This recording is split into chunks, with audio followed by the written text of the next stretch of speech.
Have you ever wondered how to transfer your photos, images, artwork, whatever, onto fabric and other surfaces? Well, I'm going to share with you how to do that.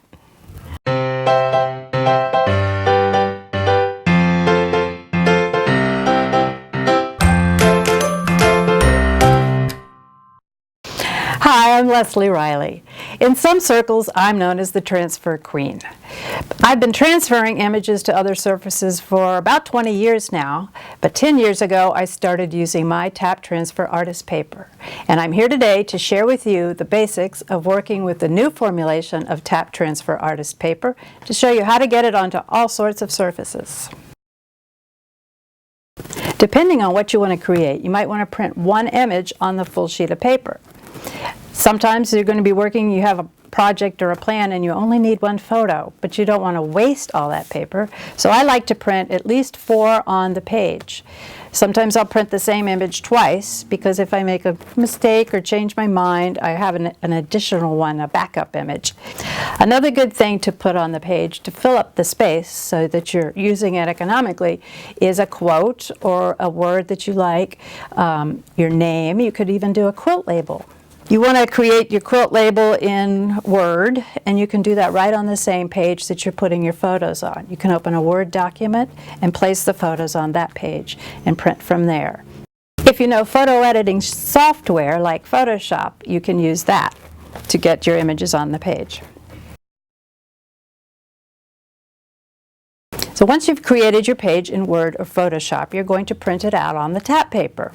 There's 2 sides to Tap Transfer Artist paper. You're going to print on the white side of the paper, and that's easy to identify because the back side has the polka dots on it.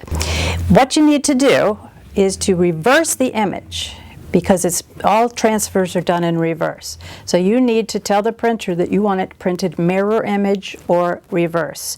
Every printer has that function. You might not have seen it because you haven't been doing transfers. So after you hit the print button, there's another menu that comes up. Just look in that menu and there will be a function there to have you mirror image, or for some printers it says t-shirt transfer. It's nice and clear like that.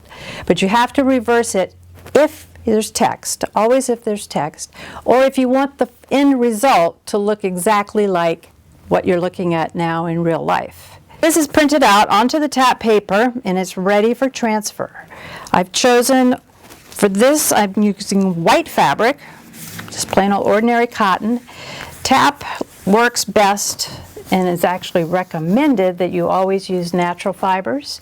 It will work on synthetics, but you want to lower your heat when you iron.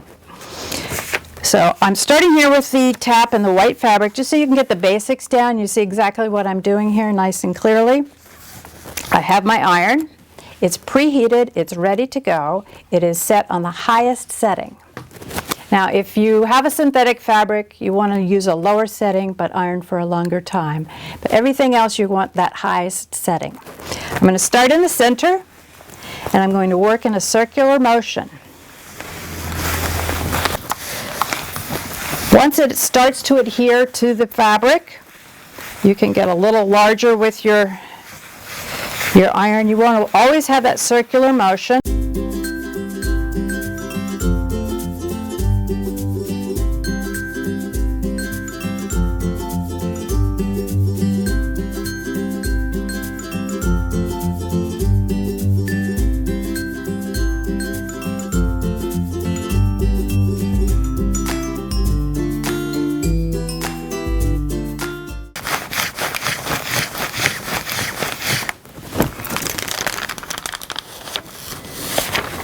All right.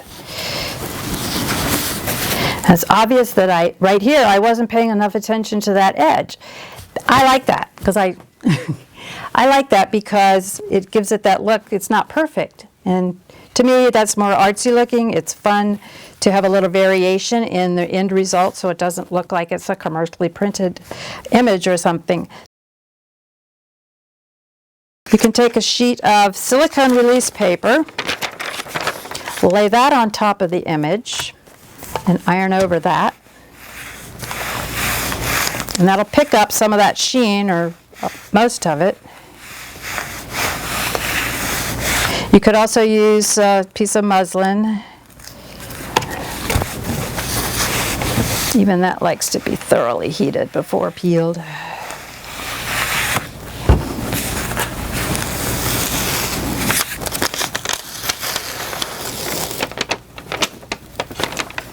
Putting it in the wash will also remove that sheen.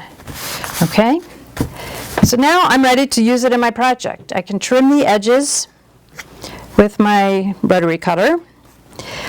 I like leaving that white border around the image when I transfer, because if I want to cut away down to that line, that gives me a nice clean line. The edges won't fray. Okay? You can also you can leave your 1/4 inch if you're piecing it into something else, but you've got a clean edge that's not going to have any fraying threads on it. All right, now let me show you what tap looks like on other fabrics besides plain old white cotton. I'm going to transfer this vintage image onto this vintage napkin here. When you're transferring onto white fabric, the polymer on the paper comes across as clear. The further away you get from white fabric, the more it's going to be noticeable. So this is a pale green fabric. I'll trim the edge of one side and leave the edge of the other so that you can see what it looks like when the polymer meets a fabric that's not bright white. Let's leave this one to cool, and then I'll show you what it's like when you're peeling it cool. This is nice and cool now. Let's see what it's like to peel it when it's cool. Voila! You can see right now, this edge here is nice. It was clean cut right up to the image, so there's no polymer. You have the image, and then you have the fabric as it is. On this side, where I left the white edge, did not trim that off, there's a little, it's darker in color here because the polymer has been absorbed into the fabric, and it's like when you get water in the fabric and that's dark. Well, this is permanent dark, but actually it makes a nice frame on here, if you can see that. So it's a way of framing your work, but also if you're going to piece this, you leave that edge, maybe leave it a little wider so that you can cut along it and have a non-fraying edge for piecing. I want to transfer this onto this fabric. I don't want it down here blue on blue. I don't want it up here with all the yellow, so I like the way this blue comes up underneath a chair. But then remember, this is all going to be in reverse. So I'm going to turn this over. Actually, if you hold it up a little bit like this and let some light come in between, you can see it reflecting onto the fabric, or you can see through it and see where the placement is. Also, you could hold it up to a window and check the placement, but you want to make sure that it's where you want it to be. Like if this was a face or something that was important, you didn't want to distort it. You want to make sure that you haven't transferred a face and gotten the eye on the edge of something that's going to make it look very strange. Start the timer again, and here we go.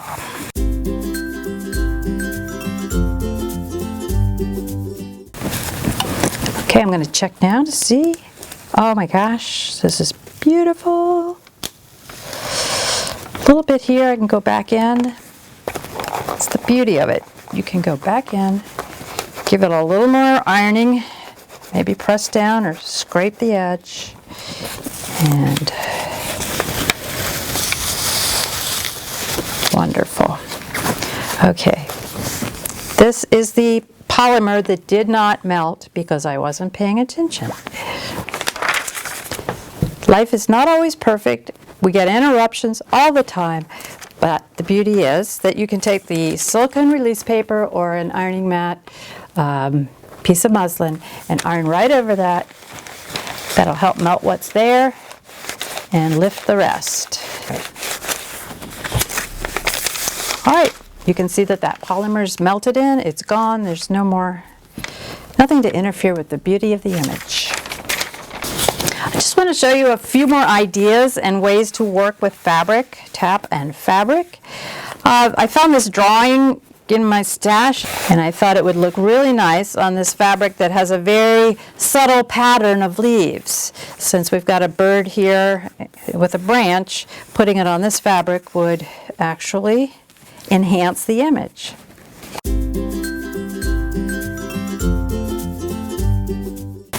All right.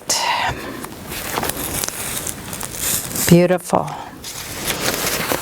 Okay, I love how the off-white, the blue works over the off-white and the gold edges around the leaves. It really adds a lot to this image. I think next time, if I do work with this in a project, I'm going to make the image larger and take advantage of the larger scale print behind it. But it's got a lot of possibilities. All right, this is a nice smooth woven burlap. I guess you call it a decorator burlap. It's not the rough kind. The rough kind has a lot of little hairs on it, and it's more of an open weave. And when you're ironing a transfer, you want something smooth and even, and regular burlap is not smooth and even. I'm using a larger scaled image on this larger weave, because if you were going to do a very detailed image or a small image, you might lose a little bit of that detail just because of the size of the weave here. Because this is an open, loose weave, rather open, I'm going to let that one cool too and peel it cold. Okay, it's a little warm, but I think it's cool enough to peel. Wow, this is awesome. Look at that. I love this. You can see the weave of the fabric. There's a lot of contrast in this one. Colors stand out. The edges here blend into the fabric. I call this one a winner. This is great. So stay tuned for the next video, Tap Basics on wood, glass, mica, metal, and more.